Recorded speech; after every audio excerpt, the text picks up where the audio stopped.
Okay. This poem here I'm going to do tonight represents a combination of my journey from childhood to manhood and my search for understanding of God, humanity, creation, and everything else.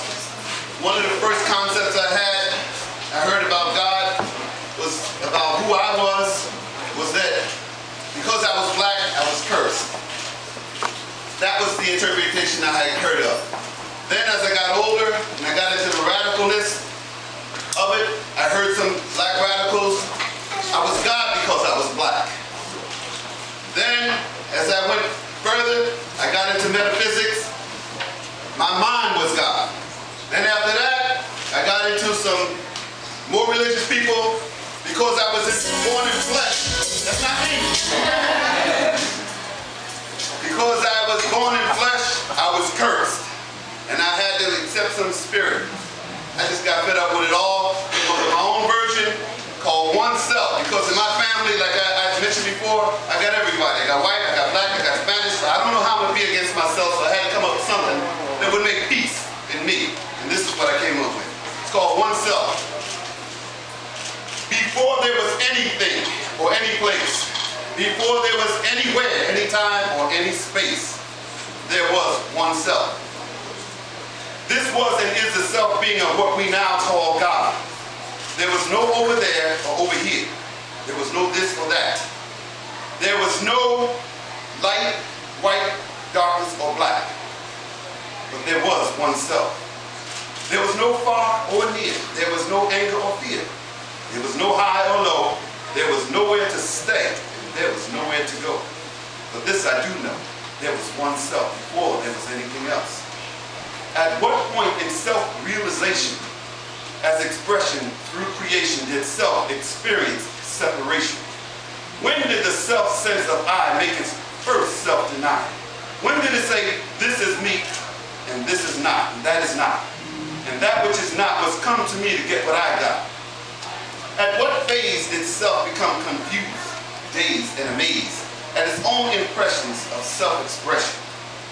Or is it just perhaps that this self that is all-powerful, all-wise, so secure and all-knowing, that it's always giving itself permission to experience its eternal unfolding in as many ways as possible, no matter how loving and tender or aggressive and hostile?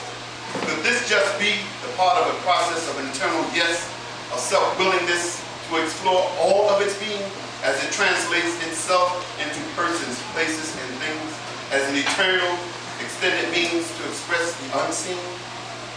So that in this way there's no true self-denial, limitations holding back or within, and that's all part of a masterful blend of creative expression of true self-connection. If so, I think it's all wise and simply the best, because in this way the self is truly blessed. So from now on, as I continue to choose, I now decide that I will no longer live in self-denial. Because to deny any part is a true start to denying every part, including my own heart. No, I shall embrace all of me as worthy. Only then can I maintain my true authenticity. No more judging myself according to anything or anyone else. I am now and forever just oneself. No more higher or lower self, just oneself experiencing highs and lows. No more spiritual, material, or physical self, just self experiencing soul and flesh. One's not better, one's not less.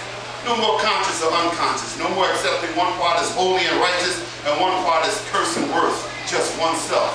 No more God self, no more human self, no more male, no more female, no more white, no more black. Just oneself, exploring these as concepts and facts. No self that lives, no self that dies, only one self that creates life. And in terms of power to be applied, this increases my supply, now that it's no longer denied, as something or someone inside and outside, very deep within, because I was afraid I might offend. The power of my love, joy, anger, and aggression, and passion all spring from the same well of self-creative action. It is from this view that I hold so clearly of me and you as an all-encompassing truth, that I say no matter what, no matter where, whenever you find yourself with a negative urge to compare, don't you dare. Because if you never ever remember anything else, it best be remembered. We are now and forever just the expression of oneself.